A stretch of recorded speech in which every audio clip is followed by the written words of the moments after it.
All right, here we go. Welcome to In the Paint, Altitude Sports Radio 92.5. I'm Dan Tanner. I'll be hosting the show this evening.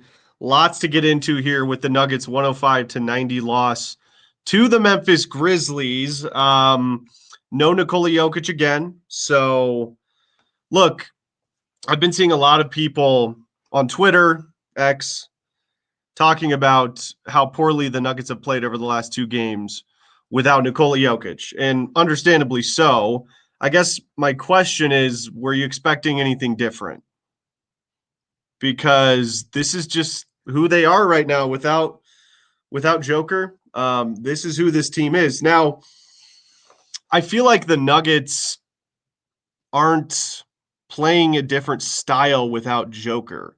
That's kind of the issue I have going right now is they don't seem to be trying different things. They're just trying to run the same offense that they've been running with Nikola Jokic in there, really Dario Saric in place of Joker. And I get that's kind of a tough deal to do when they're so used to playing with the big fella. But I said after the Pelicans game on Friday night, the offense just, they're not going to be able to score enough to win without Nikola Jokic. It's just plain and simple. That's how it is. If you have enough time to practice without Joker, have the coaching staff make adjustments to play a different style without Nikola Jokic, I think that would be fair. But, hopefully he's only out these two games. I did see some Serbian outlets reporting that he did have a baby yesterday, I think. I believe it was a boy, so that's awesome.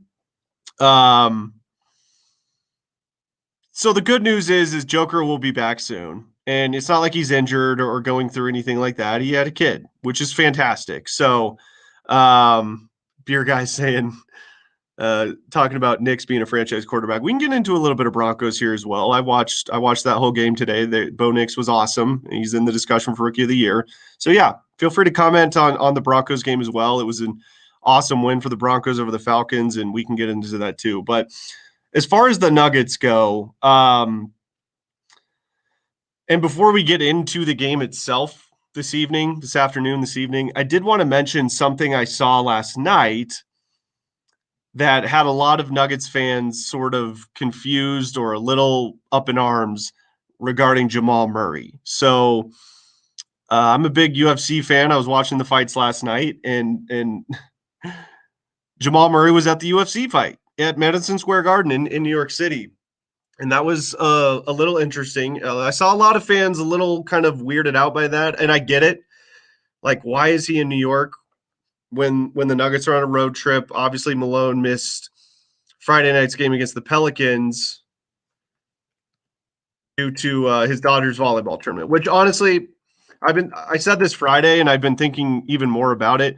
I'm completely fine with that. I am. And I get a lot of the argument would be, how serious are you taking this, Malone? How serious are you taking this, Jamal?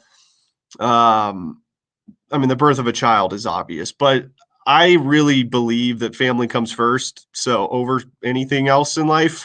So I'm fine with it. Now, Jamal going to the UFC event in New York City last night, that one was a little bit different. It wasn't a family deal or anything like that. And I said before the game, like, he better play well tonight. Otherwise, he's going to be getting a lot of criticism for making that decision. And he did not. He did not have a good game tonight. He just looks slow, continues to look slow. 6 for 15 shooting for Jamal. 1 of 6 from 3, 13 points, 7 assists, 6 rebounds. I think it's plainly obvious that Jamal Murray isn't the type of player that makes the team better unless he's playing with Nikola Jokic. And I guess that's a criticism of Jamal. I think we've all kind of known that for the last couple of years. There's a reason he hasn't been named to the All-Star team. And I'm not saying Jamal is a bad player. I think he's a very good player. I kind of put him in that category of Hall of Very Good. But when he's not playing, like when he's with Joker, he looks like a superstar talent. He does. But when he's not playing with Nikola Jokic, he sort of reverts to just kind of a guy, unfortunately. And I really thought this was going to be a good opportunity for Jamal to really show us fans something. Um, and he just hasn't done that over the last couple of games. So my guy Kevin wants to ask a question here that I want to address. Let's see here. Kevin asks, I heard that Joker had an evaluation on his back. I have not heard anything about that. Hopefully not, and I will keep you updated as soon as I can, but I have not heard anything about that. As far as I know, Joker is out for personal reasons because of the birth of a child. So that's all the information I have. I pray to God that's not the case. But going back to Jamal, this was a really good opportunity these last couple of games for him to showcase what he can do without Nikola Jokic. And he got paid over the offseason a lot. What he's done over the last couple of games for what he's getting paid is just simply not good enough. I mean, he was 6 of 15, like I said, with 13 points, 37 minutes. And I'm not going to sit here and criticize him too much for going to New York last night for the UFC fights. He's good friends with Kamaru Usman, and he's a big UFC guy. And you know what? It was an off day. He was back on time. He played in tonight's game. I mean, it is what it is. Obviously, the team allowed it. I'm assuming his teammates were fine with it. So, but I get the other side of the argument. It's like, how serious are you taking this and all that good stuff? If it were me as the head coach, I would be pretty hesitant to allow my guys to fly to another state for a day to go to an event and then fly back when you're on the road. So that was a little interesting. I'm not going to lie to you. That one kind of caught me off guard, but the hard part for Jamal now is he didn't perform tonight. So the criticism is just going to be that much more. The Nuggets they don't have an identity on offense without Nikola Jokic. I mean, like, whatsoever. They don't have an identity on offense. And I kind of get it that we all understand how important Nikola Jokic is to the offense. Everything runs through him, and we've known that for a while. I mean, even when Joker is playing in games, when he's off the floor, it basically looks like what we've seen over the last two games while he's been out.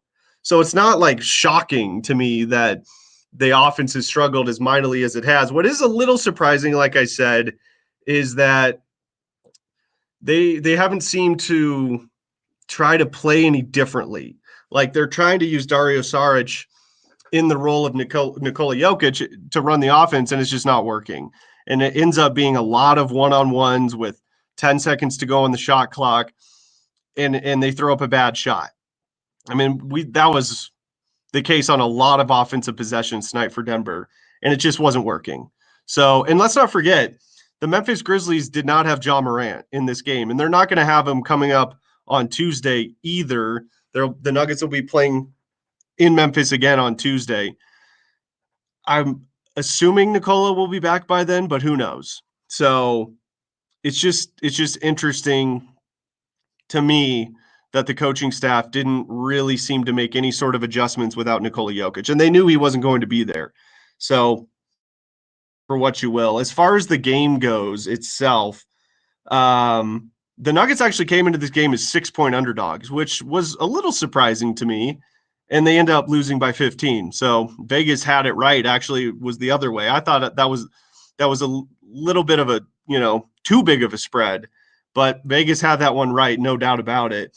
But the game itself, I thought the game really changed in the first quarter. The Nuggets actually had a pretty good start to the game. Like, they were leading, I think it was like 17-11 at one point. But then Zach Edey came into the game. Y'all remember Zach Edey? He's 7'4", 305 pounds. He's the heaviest player in the NBA. And I thought when Zach Edey came into the game, the dynamic changed entirely. You could tell that he bothered the Nuggets going to the rim. They were very hesitant to go to the rim. There was a possession in the first quarter where Julian Strother had a pretty, wide open floater look that he would take 10 times out of 10 normally, and he just deferred to toss it into the corner for a missed shot.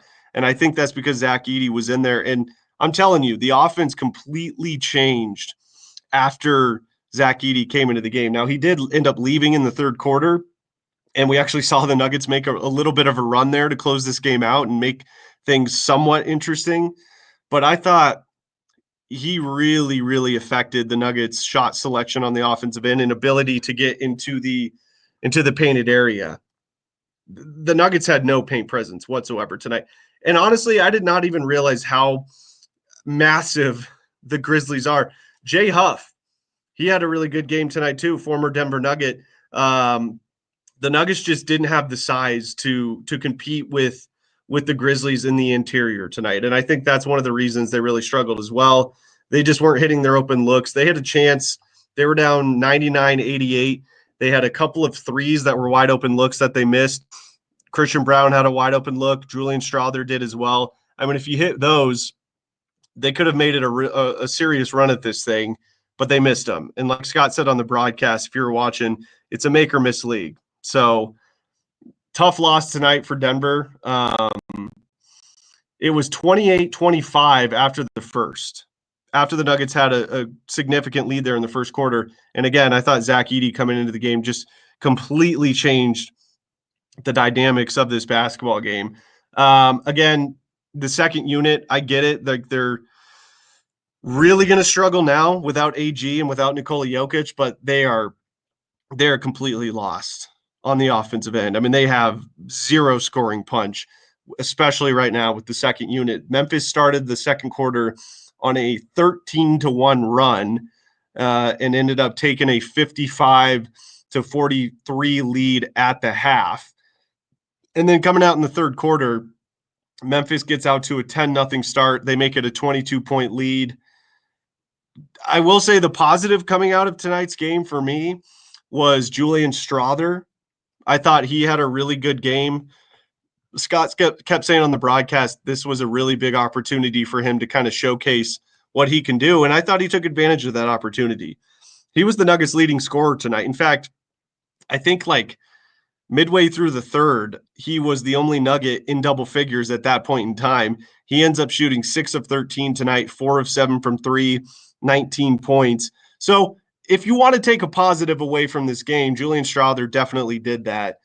But man, it's and I know I said this after the Pelicans game, but it really, and it's so obvious already, but having games like this really just sort of reminds you or kind of smacks you in the face with reality how important Nikola Jokic is to this basketball team on both ends of the floor. Now, look, they only gave up 105 points tonight.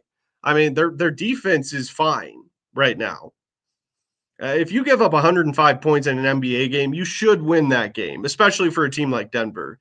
But they just cannot score the basketball. They simply cannot score the basketball. And that's been the problem over the last two games.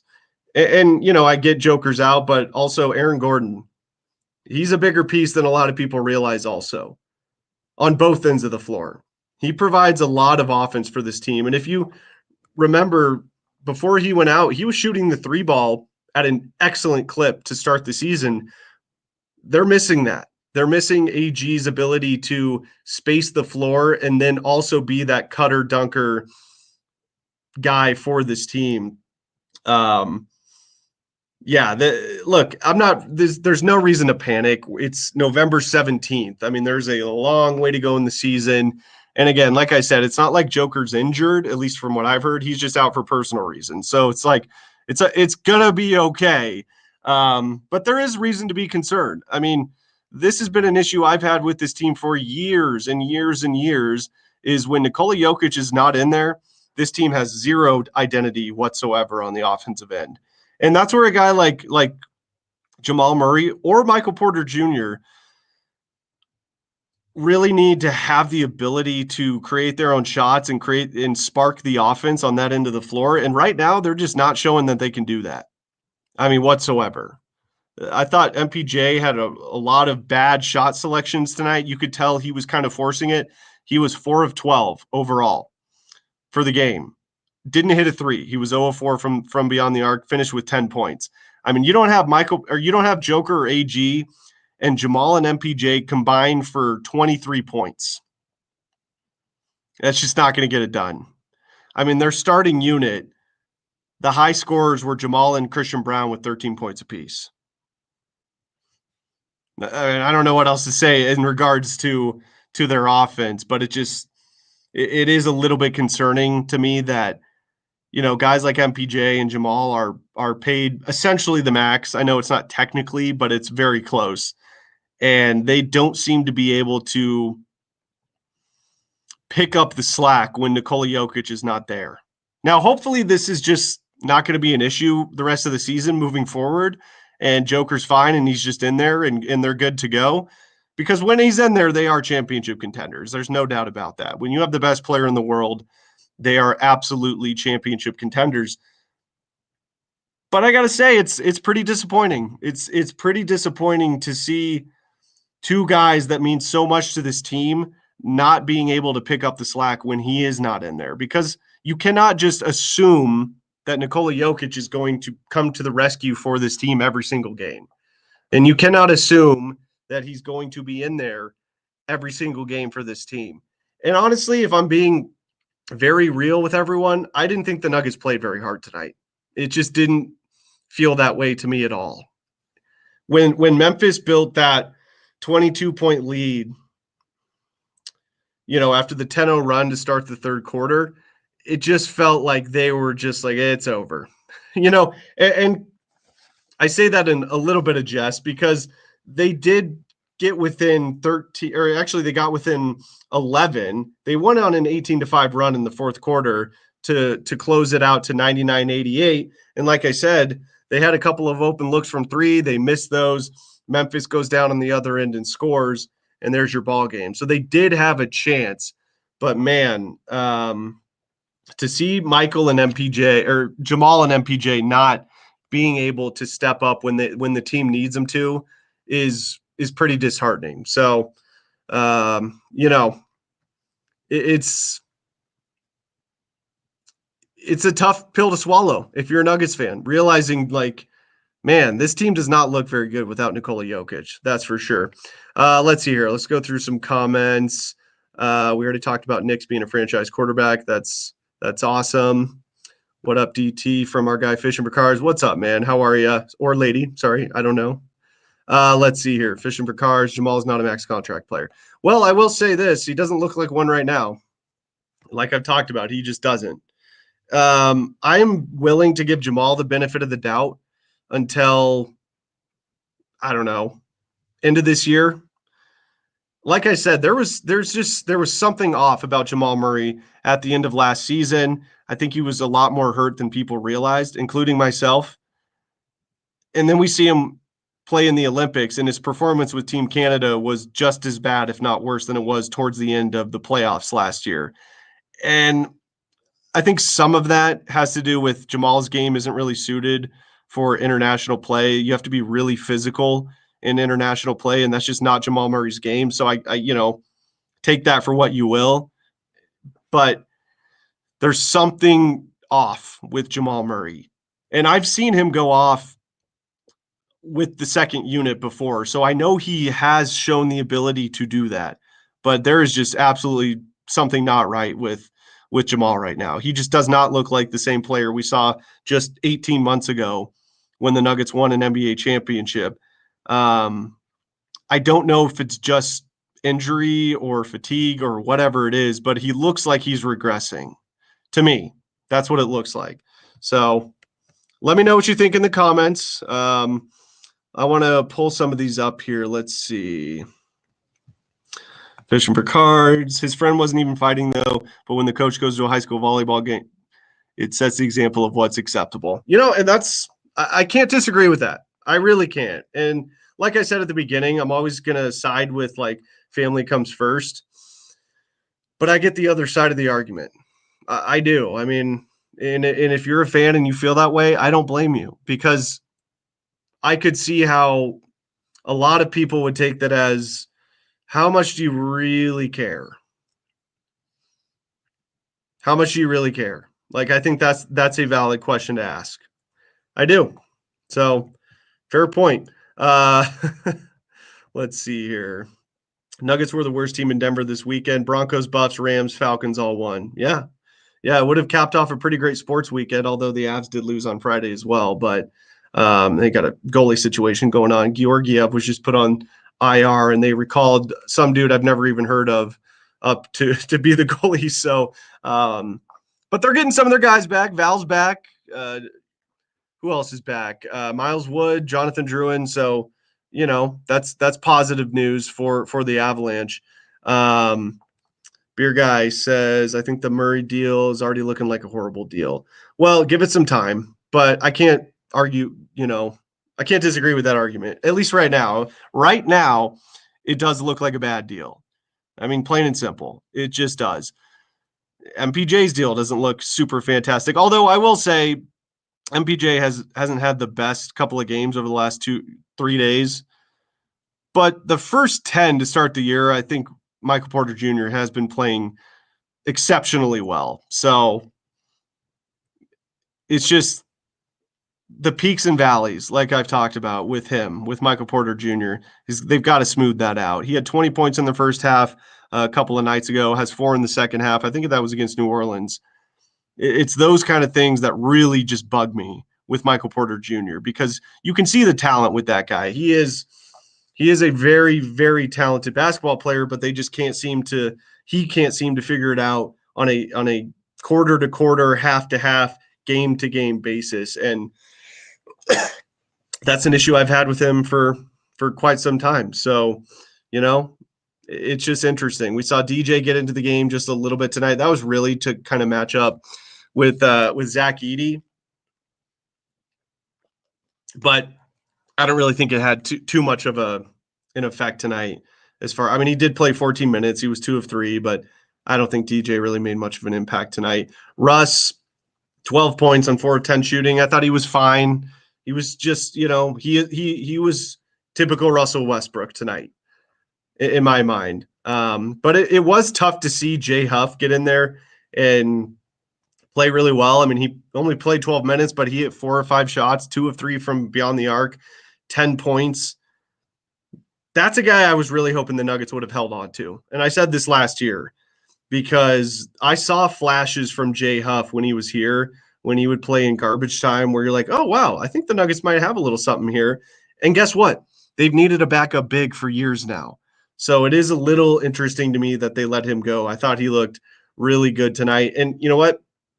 He would have been the perfect guy to throw in there to put on Zach Edey. I mean, he would have been the guy to go to, in my opinion. And they just weren't able to do that. I do want to get into a couple of comments from people on Twitter. Somebody says, watching the Nuggets without Joker makes people say the stupidest things. If the Nuggets played a different style and weren't so Jokic-centered, I'd expect different, but this is just who they are when he's out unless Murray has it, and he doesn't right now.